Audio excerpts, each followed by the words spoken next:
এগিয়ে নিয়ে যাব। সকলকে ধন্যবাদ। খুদা হাফেজ। জয় বাংলা, জয় বঙ্গবন্ধু। বাংলাদেশ দীর্ঘজীবী হোক। আমাদের শান্তি সমাবেশ এবং শান্তি উন্নয়নের পথযাত্রা ইনশাআল্লাহ আগামী দিনে এদেশের মানুষের। ওদেরকে বলতে চাই, ক্ষমতায় ছিলেন, লুটপাট করেছেন। এই রাজপথ ছিল আওয়ামী লীগের দখলে। আপনি বুলেট করে আপনারা আমাদেরকে দমাতে পারেননি।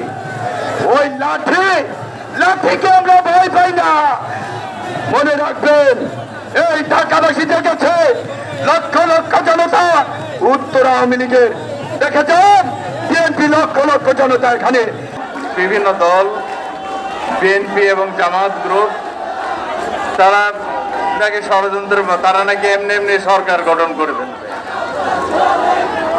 ইলেকশন লাগবে না, তারা আমাদের নির্বাচিত সরকারকে মানে নামিয়ে দেবে। তাদের এক দাবি দিয়েছিলেন একটা, এখন থেকে 23টা না 30টা দাবির শেষ নাই।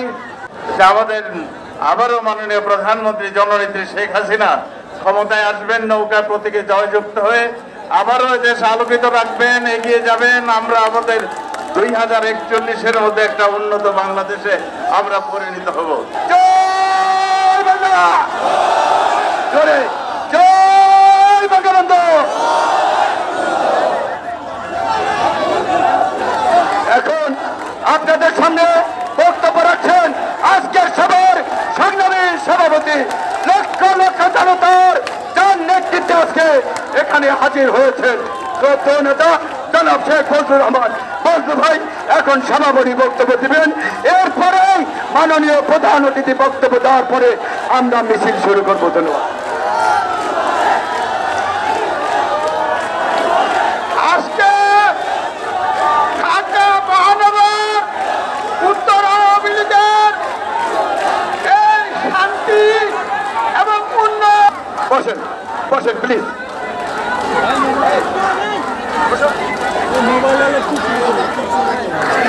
সংবাদ, ফিচার ও অনুষ্ঠানের জন্য ভিজিট করুন সংবাদ প্রকাশের ওয়েবসাইট এবং যুক্ত থাকুন ফেসবুক পেজ ও ইউটিউব চ্যানেলের সঙ্গে।